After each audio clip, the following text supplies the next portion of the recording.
بسم اللہ الرحمن الرحیم۔ السلام علیکم ورحمۃ اللہ وبرکاتہ۔ ایس ٹی روحانی وظائف میں آپ سب کو خوش آمدید ہے۔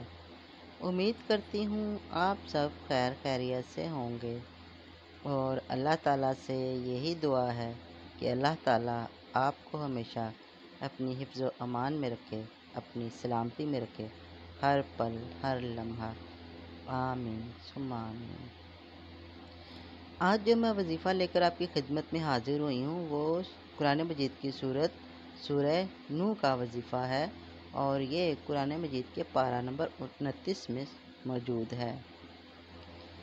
ویڈیو کا باقاعدہ آغاز کرنے سے پہلے میں ان سب لوگوں کا بہت بہت شکریہ ادا کرتی ہوں جن لوگوں نے میرے اس چینل کو سبسکرائب کیا، میرے ویڈیوز کو لائک کیا، ان کو شیئر کیا اور اپنے اچھے اچھے کمنٹ سے مجھے نوازا۔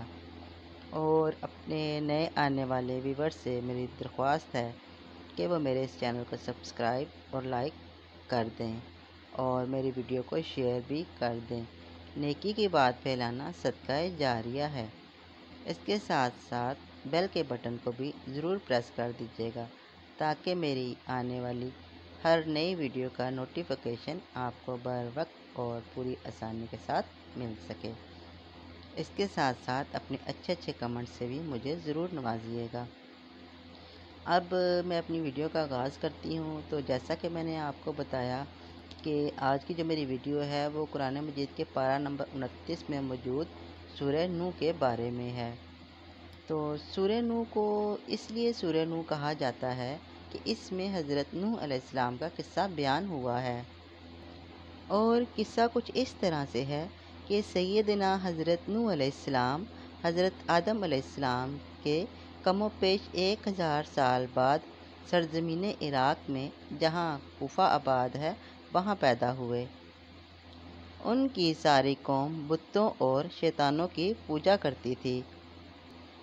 اللہ تعالیٰ نے ان پر رحمت فرماتے ہوئے انہی کی قوم میں سے ایک آدمی نوح بن لامک کو رسول بنا کے بھیجا۔ وہ سب لوگ نوح بن لامک کو بہت اچھے طریقے سے جانتے تھے۔ وہ سب جانتے تھے کہ نوح بن مالک بہت ہی اچھا انسان ہے، اور اس کے ساتھ ساتھ وہ بہت دیانتدار انسان ہے۔ حضرت نوح علیہ السلام نے اپنے لوگوں کو دین کی دعوت دینا شروع کی، لیکن لوگوں نے ان کے دین کو قبول نہ کیا، ان کی بات نہیں مانی۔ حضرت نوح علیہ السلام نے ان لوگوں کو بہت سمجھایا کہ یہ بت جو ہے وہ تمہیں کوئی نفع یا نقصان دینے کے مالک نہیں ہے، لیکن ان کی قوم نے ان کا مذاق اڑایا، ان پہ طعنے کسے اور کہنے لگے تم ہمیں گمراہ کر رہے ہو۔ حضرت نوح علیہ السلام نے کہا نہیں، میں ایسا نہیں ہوں، اور میں ایسا کیوں کروں؟ میں تم کو حق کی طرف بلا رہا ہوں، مجھے رسول بنا کر بھیجا گیا ہے۔ قوم کے لوگوں نے طرح طرح کے الزام لگائے کہ تم سردار بننے کے لیے یہ سب کچھ کر رہے ہو، اور حضرت نوح علیہ السلام مسلسل انکار کرتے رہے۔ بہت بار حضرت نوح علیہ السلام نے ان کو سمجھایا، لیکن ان کی قوم کے دماغ میں یہ بات نہیں آئی اور وہ دین کی طرف نہیں آئے۔ اس دوران بہت کم لوگ حضرت نوح علیہ السلام کے دین کی طرف آئے۔ ان میں سے فقراء اور مسکین تھے جنہوں نے حضرت نوح علیہ السلام کے دین کی دعوت کو قبول کیا۔ حضرت نوح علیہ السلام کو جو ہے وہ 950 سال کا عرصہ لگا اپنی قوم کو یہ بات سمجھانے میں کہ جس دین کی طرف میں بلا رہا ہوں اس دین کی طرف آؤ۔ وہ مسلسل لگاتار یہی کوشش کرتے رہے، لیکن ان کی قوم کسی صورت نہ مانی، اور ان کی قوم نے بت پرستی کو نہ چھوڑا، اور جن لوگوں نے ان کی دعوت کو قبول کیا ان کی تعداد صرف 80 تھی۔ مسلسل لاکھ کوشش کرنے کے باوجود بھی جب حضرت نوح علیہ السلام کی قوم دین کی طرف نہیں آئی تو حضرت نوح علیہ السلام جو ہے اپنی قوم سے بہت مایوس ہو گئے۔ تو حضرت نوح علیہ السلام نے اپنے قوم کی ہلاکت کی اللہ تعالیٰ سے دعا کی، جو اللہ نے منظور فرما لی۔ اللہ تعالیٰ نے حضرت نوح علیہ السلام کو حکم دیا کہ وہ ایک بہت ہی بڑی کشتی بنائیں جو چاروں طرف سے بند ہو اور پانی اندر نہ جا سکے۔ چنانچہ حضرت نوح علیہ السلام نے اللہ کے حکم کی تعمیل کی اور ایک بہت ہی بڑی کشتی کو بنانا شروع کر دیا۔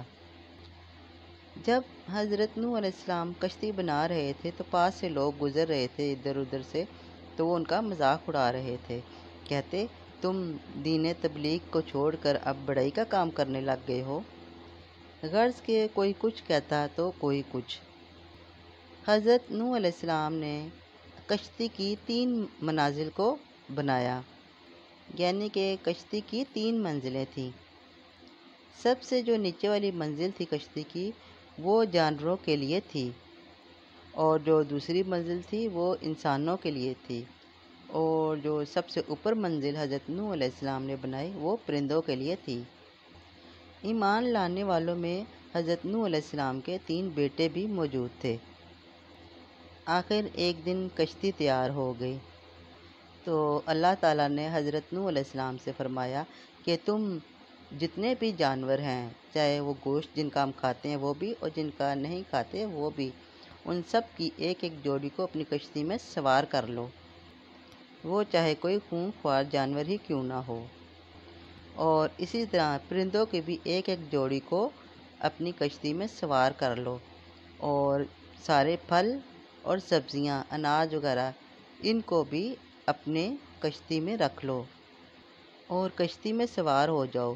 میں تم سے وعدہ کرتا ہوں کہ اس تھوڑے سے اناج میں، اس تھوڑے سی چیز میں بہت زیادہ برکت عطا کروں گا۔ چنانچہ حضرت نوح علیہ السلام نے سارے جانوروں کی ایک ایک جوڑی کو، پرندوں کی ایک ایک جوڑی کو، اناج جو تھا وہ سارا، پھل سبزیاں، اور وہ لوگ جو حضرت نوح علیہ السلام پر ایمان لائے، جن میں حضرت نوح علیہ السلام کے 3 بیٹے بھی تھے، کشتی میں سوار ہو گئے۔ لیکن حضرت نوح علیہ السلام کی بیوی اور ایک بیٹے نے اسلام قبول نہیں کیا۔ حضرت نوح علیہ السلام نے بہت بار اپنے بیٹے اور بیوی کو سمجھایا، لیکن انہوں نے حضرت نوح علیہ السلام کی بات نہیں مانی۔ چنانچہ ایک دن زمین کے اندر سے پانی پھوٹا اور بارش بھی شروع ہونے لگی، اور پانی اتنا زیادہ تھا کہ جو پہاڑ کی چوٹی ہے وہ بھی پانی سے ڈھک گئی۔ تو اسی دوران حضرت نوح علیہ السلام کا وہ بیٹا جس نے دین قبول نہیں کیا تھا، وہ پانی میں ڈوبنے لگا۔ جب حضرت نوح علیہ السلام نے اپنے بیٹے کو ڈوبتا ہوا دیکھا تو انہوں نے اپنے بیٹے سے کہا کہ ابھی بھی وقت ہے، تم میرے دین کی طرف آ جاؤ اور یہ برائی کا راستہ چھوڑ دو۔ لیکن ان کے بیٹے نے کہا کہ میں پہاڑ کی سب سے اونچی چوٹی پر چڑھ جاؤں گا، میں بچ جاؤں گا، مجھے کچھ نہیں ہوگا، میں آپ کی بات نہیں مانوں گا۔ لوگ سارے خوفزدہ ہو کر گھروں کی چھتوں پر چڑھ گئے اور وہ دیکھ رہے تھے کہ کیا ہو رہا ہے، وہ بہت خوفزدہ تھے۔ آخر کار پانی اتنا زیادہ ہو گیا کہ کشتی پانی میں تیرنے لگی اور آہستہ آہستہ کشتی نے چلنا شروع کر دیا۔ حضرت نوح علیہ السلام نے جو لوگ ان کے کشتی میں تھے ان کو کہا کہ یہ کشتی اب اللہ ہی چلائے گا اور اللہ ہی اس کشتی کو پار لگائے گا۔ چنانچہ کشتی چلنا شروع ہو گئی اور حضرت نوح علیہ السلام کی وہ قوم جس نے حضرت نوح علیہ السلام کی دعوت کو قبول نہیں کیا تھا، پانی میں غرق ہو گئی، وہیں پر ڈوب گئی۔ ان کی بیوی اور بیٹا بھی اس میں شامل تھے جو ڈوب گئے۔ اسی طرح دن گزرتے گئے۔ کچھ دن بعد حضرت نوح علیہ السلام کی کشتی پہاڑ جودھی میں آ گئی اور وہاں آ کر رک گئی۔ جب کشتی نے چلنا بند کیا تو حضرت نوح علیہ السلام سمجھ گئے کہ ہم کسی سیف جگہ پر آ گئے ہیں، تو انہوں نے کشتی کا اوپر والا دروازہ کھولا اور اس میں سے ایک کبوتر کو اڑایا اور کہا کہ جاؤ جہاں کوئی خشک جگہ ہے وہاں کی خبر لے کے آؤ۔ کبوتر گیا اور تھوڑی ہی دیر بعد زیتون کی ایک ٹہنی اس کے چونچ میں تھی، وہ لے کر آیا۔ حضرت نوح علیہ السلام کشتی سے نیچے اترے، دیکھا تو پانی خشک ہو چکا تھا، کیونکہ اللہ تعالیٰ نے پانی کو حکم دیا تھا کہ اب زمین میں سما جاؤ، کچھ دور چلنے کے بعد حضرت نوح علیہ السلام نے ان لوگوں کے ساتھ ایک جگہ پر آباد ہو گئے، اور جو اناج، پھل اور سبزیاں ان کے پاس تھیں ان کو زمین میں بونا شروع کر دیا۔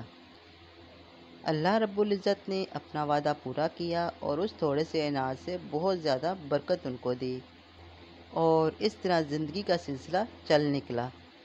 یہ واقعہ حضرت نوح علیہ السلام کی کشتی کا واقعہ جو ہے وہ بہت کم لوگ جانتے ہوں گے۔